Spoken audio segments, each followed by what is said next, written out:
I'm Ed Wilkinson, and this is Currents. Liz Farblis has the night off. We begin our broadcast tonight with startling news about an injury Pope Benedict suffered during his apostolic journey to Mexico about a year ago. The Vatican is confirming that the Holy Father fell in the middle of the night and hit his head while staying in an unfamiliar bedroom in the Mexican city of León. The Pope traveled there and to Cuba last March during a 6-day pilgrimage. The Holy Father is seen here in Mexico during the farewell ceremony at the airport. There are no visible signs of any injury, but tonight's reports are that he suffered a head wound and blood stained his hair and bed sheets. The incident was never disclosed until now. The Vatican spokesman insists that the Pope's injuries was, quote, not relevant in his resignation. Yesterday, however, Vatican media advisor Greg Burke confirmed the decision to leave the papacy came after the Mexico-Cuba trip. We also learned this week for the first time that the Holy Father has a pacemaker. The device was installed before he became Pope, but a hospital procedure to replace the batteries occurred just 3 months ago. As for today, the Holy Father met for the last time with the priests of Rome. This gathering has become a tradition. The Pope was also the Bishop of Rome, meeting with the priests of Rome on the day after Ash Wednesday.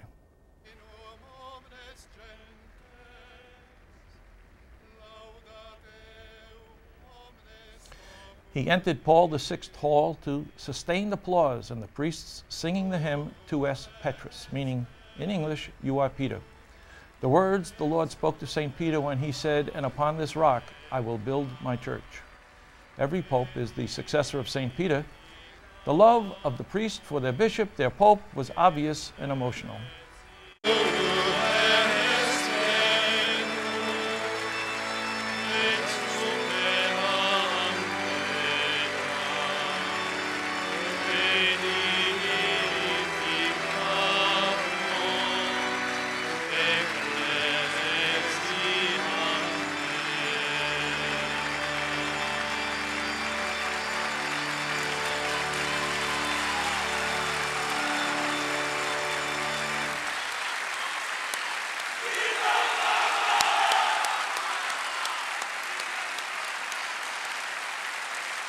Grazie a voi.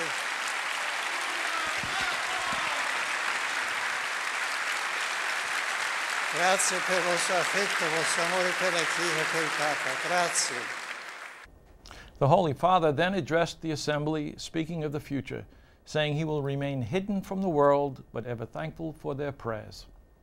Io sono molto grato per la vostra preghiera che ho sentito, ho detto mercoledì quasi fisicamente. Anche se mi ritiro adesso, in preghiera sono sempre vicino a tutti voi e sono sicuro che anche voi sarete vicini a me, anche se per il mondo rimango nascosto. The Pope's stark words, I will remain hidden from the world, are echoed by a top American-born cardinal, describing Benedict's future after he steps down. I think he'll be invisible. I think he will lead the life of a monk of prayer and study, and certainly some writing. I hope we hear some more from him in his writings, which probably we won't see very much until the future. But I think that's going to be his main task. I don't think he's going to receive many people. I think he's going to respect his successor. And the decision he's made is to step out of the limelight, and I think that's what's going to happen. Cardinal O'Brien is headquartered at the Vatican. He is responsible for the Holy Lands in the Middle East. His colleagues in the College of Cardinals are gathering even now in Rome, beginning the informal contacts and decisions that will lead to the selection of the new Pope. Cardinal O'Brien sees great challenges ahead for the new successor of St. Peter. The persecution of the Church as never before in its magnitude, and even in the United States, the limits that are being imposed on the Church by government. This is happening in various ways through Western culture. I think Western Europe is facing some of the same issues of kind of a bland persecution, but a very real one, in trying to put the Church aside and keep her out of the way and marginalize her and her teachings. And tonight, the Vatican is telling us that the conclave to elect the next pope is likely to start between March 15th and 19th. The Vatican spokesman says an exact date cannot be given yet because it's up to the cardinals to determine. Meantime, the Pope's public schedule for the last days of his papacy seems set. All of his appointments will go forward. The biggest change is his final public appearance. The general audience on February 27th is being moved outside to St. Peter's Square to accommodate the larger crowds wanting to hear the Holy Father. And as the final days of the Benedict papacy count down, Cardinal O'Brien reflects. My thoughts have been mainly with the Holy Father these days, and I think that's going to be the case until this whole episode is well behind us. It had to be a wrenching decision for him to make. The fact that he is certain he made the right decision, I'm quite sure he is certain of that, still doesn't change the emotions. He's still, I'm sure, anticipating in the next 2 weeks, which are going to be very difficult, leading up to his actual resignation. And then the adjustment that will be made to try to separate himself from these wonderful years during which he's led us, and to a whole new surroundings and way of life. In one sense, it will be easier for him, but in another sense, it's going to be a very traumatic transition, I think. So I've been kind of praying and quite taken by it, for his sake mainly, really. But it's God's will, and it's a great church, and the Lord will see us through. Cardinal O'Brien adds that the Pope will continue to make great contributions to the Church after he steps down. Cardinal Dolan, meanwhile, says he's overwhelmed by his responsibility as a papal elector. This will be his first conclave, and the Cardinal says it comes at a time when the selection of a new pontiff will have a monumental impact on the Church and the world. Expressing his enormous personality, the Cardinal says the conclave will be more awesome than when he met Clint Eastwood last summer.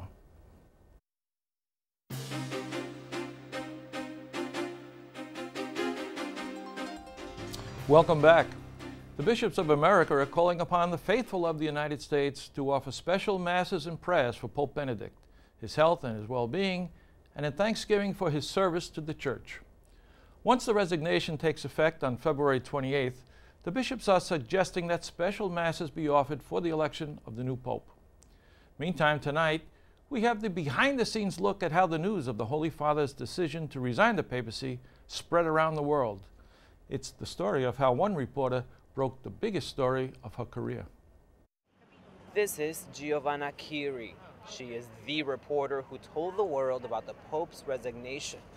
She was covering the meeting when she heard the unexpected announcement. Her news agency, ANSA, posted one sentence on the story. Within minutes, the story ran like wildfire. It was supposed to be a meeting with cardinals on future canonizations. Just a handful of reporters were there. Since she understands Latin, she knew right away what was happening. When I heard the news, I got scared. I felt worried and my legs started shaking. I was sitting there right in front of the computer and I knew I had to write it immediately. She not only heard the story, but she also got the reaction of all the cardinals who had no idea. If you looked around and saw the people who were with the Pope, so cardinals, bishops, members of the papal household, everyone was completely shocked, stunned. They didn't move a muscle. There was an intense silence. The Pope decided to announce his resignation in a short, to-the-point speech in Latin, but Giovanna, who has covered the Vatican since 1994, actually understands Latin. It's a fact that was discussed quite a bit in social networking sites, but Giovanna simply replied with a humble tweet stating, "Benedict XVI is very easy to understand." The Holy Father, of course, was chosen to lead our church by the cardinals convened in conclave. Cardinal Theodore McCarrick, the retired Archbishop of Washington, was one of them. Tonight, Cardinal McCarrick, from Rome, tells us how he believes the faithful will remember Pope Benedict. Some will speak of the Holy Father's courage in doing this because he felt it was the right thing to do. But to be the first one in 600 years to do something like that takes a lot of courage. So I think the Holy Father's courage will be evident to them. Secondly, I think they will worry about the Holy Father, that he's well, that he's feeling well, and they will worry that they don't know this whole story, that maybe he's sicker than he thinks he is, or than he says he is, and so they will worry about him. And that's very beautiful because it shows the love that they will have for His Holiness. But I think he has the fear. He's probably good. I'm 82. I'm beginning to forget names and dates and situations. I think maybe he's going through that a bit, and he wants to be as fit as he can be. He feels that to be Pope, you have to be, like they said of St. Dominic, the athlete of God. As Cardinal McCarrick points out, the Holy Father's strength and health played the pivotal role in his decision. Now, as the news of the Pope's injury in Mexico is revealed, all of us grow more concerned. To gain greater insight, earlier today, Dr. Stephen Garner, the host of the popular net program Ask the Doctor, joined me at the anchor desk. We started by reviewing the Pope's recent medical history. He's fallen a number of times that we know about, so I can imagine there were other times in his apartment that he might have fallen. We know he broke a wrist, which may indicate that he has weak, brittle bones. But the fall can be caused by tiny strokes. Mm-hmm. So it's possible he had a tiny stroke, fell, and didn't know about it. Well, as you hit your head, it's like getting a concussion. You know, it's like a boxer that keeps getting hit on the head. Mm-hmm. And when you're older, it doesn't take that much energy to do damage. So if you have repeated falls and hit your head, Mm-hmm. you're going to set yourself up for some problems. And of course, people at the Vatican are saying that he made this decision to resign about a year ago, right after that trip, that the trip took such a toll on him. And I guess that would be true with any older person, right? He's 85 years old. Although we know a lot of 85-year-olds can be vibrant, but you know, half of people 85 and above have dementia. So I mean, there's and all varying degrees. So it could be from forgetfulness, and a part of that dementia is falling and losing your balance, which is why I think we started seeing him with a cane recently.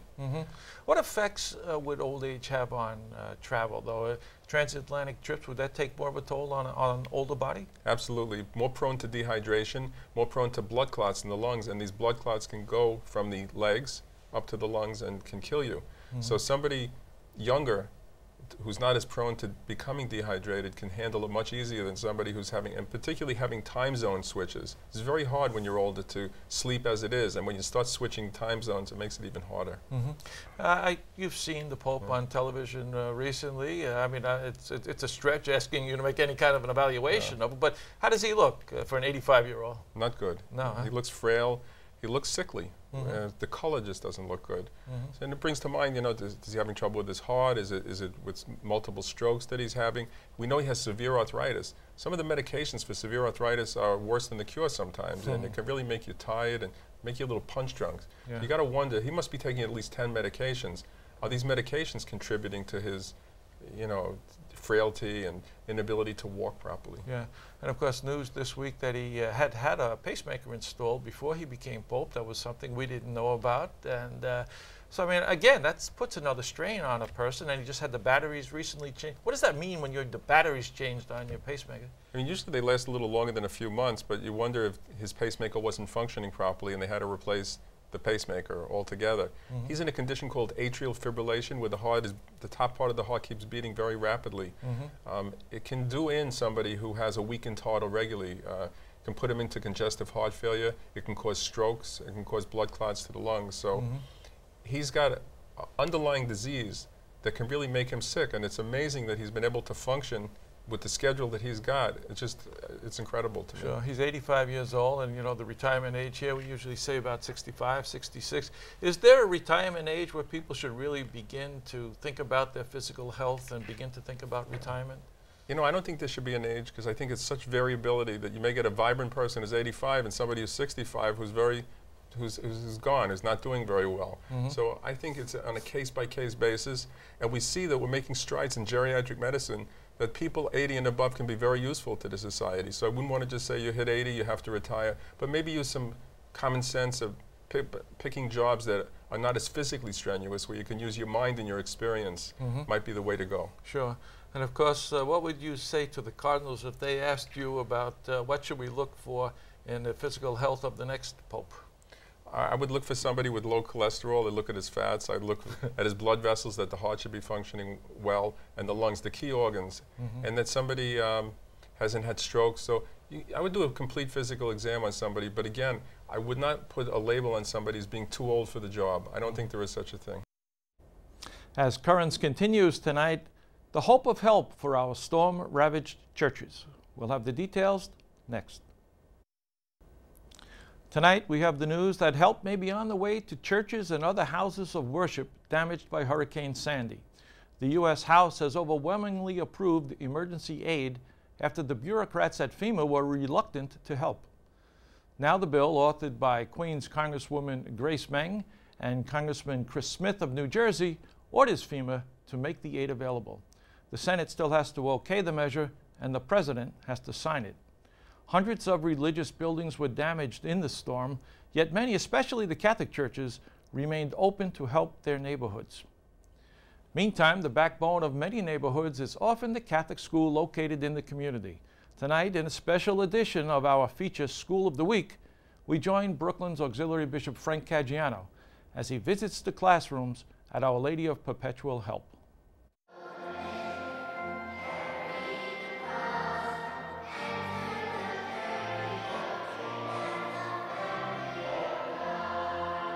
Well, I am here to celebrate Catholic Schools Week, and this gives me the opportunity then to spend a little bit more time here in Perpetual Help than I would have otherwise. So I had the privilege to celebrate Mass, and now I'm going to go upstairs and visit the different classrooms and spend some time with the young people.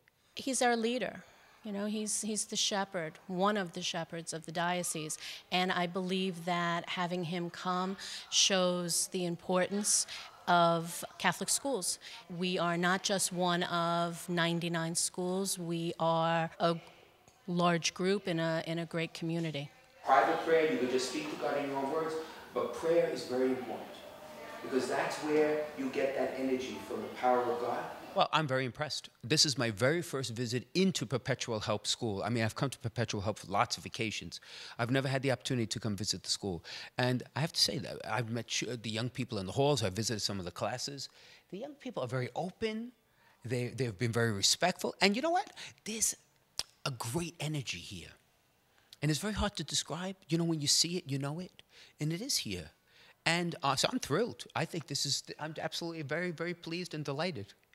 I think that many times people are very busy in today's society, today's world, and we don't take the time to listen to children, and they don't feel as if what they believe or think is important. And having the bishop go to them directly and speak to them makes them feel that they can make a difference and that their voices will be listened to. Oh, they're so excited. My students in third grade, I could speak for them only, but oh my goodness. They couldn't wait for him. They knew everything about him. They knew we had looked him up, and he's from Brooklyn, and they were all excited. Well, it is important that bishops come and they speak to the school so we could just get their perspective, and they can tell us, you know, how it's like to be in their place and what they see from their perspective of us. I felt inspired because the bishop coming to school is like great amazement because that doesn't happen very often, and it's like, wow, to see somebody here like that. If you look back to the Gospels, Jesus never gave a blanket call. He individually stopped and said, follow me. I'm a very, very, very big believer that for these young children to have someone come up to them and say, you're doing a great job, or what is your name? That's an encounter that I hope and pray will give them encouragement. Up next, the countdown from space. Details after the break. Astronomers around the world will be staring into space tomorrow. That's when an asteroid about half the size of a football field will make a close trip past Earth. These are radar images created by NASA of the asteroid. The scientists are calling the encounter a near miss, even though the rock will be many miles away. But it will be closer to Earth than some satellites. The experts promise the asteroid won't hit our world. If they're wrong, we'll let you know tomorrow on Currents. Finally tonight, a big night for the Cathedral Club of Brooklyn. More than 100 years old, the club is dedicated to advancing the interests of all Catholics.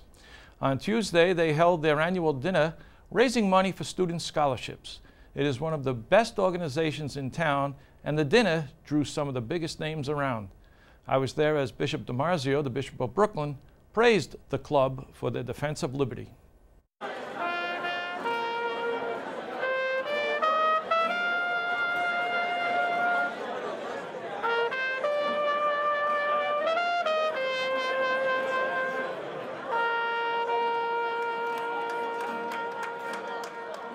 tonight's the Cathedral Club. It's a fundraising dinner for scholarships, for helping in various civic things that are of Catholic interest.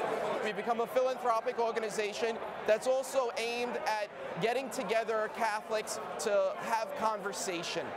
We have socials throughout the year, and at those socials, we want Catholics from all different parishes, all different walks of life, to come together and share their common experiences to help build up the church, not only on a parish level, but diocesan-wide. This club is a very old club, has been around for many years, and they've done wonderful work in terms of scholarships for our youth and high school students that they give annual scholarships to, and certainly promoting Catholicism throughout the city of New York. We talk about propagating the faith, about getting Jesus' message out there, and about bringing people closer to God and family, community, and trying to build off of that. We have to raise funds. We have to raise money to keep our dioceses and our local churches and our schools open as much as we can. And secondly, it gives an opportunity for all of us to gather together.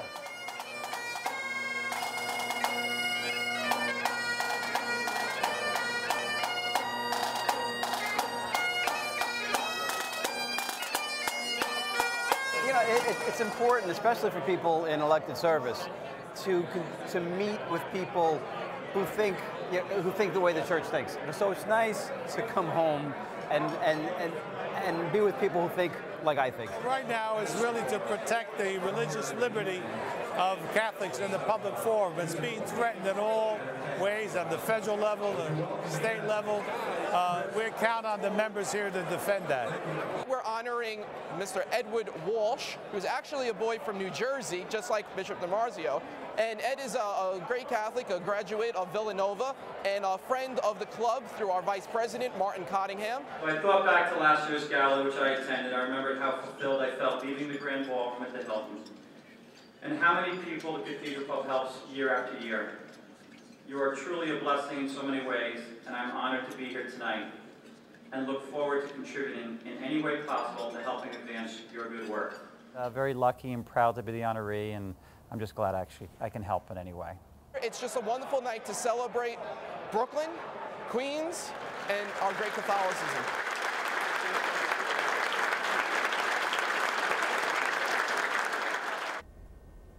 Thank you for joining us tonight. We leave you with more scenes of the Pope and his priests. Stay with us for the latest breaking news on the papacy. For all of us here at Currents, I'm Ed Wilkinson. Have a good night.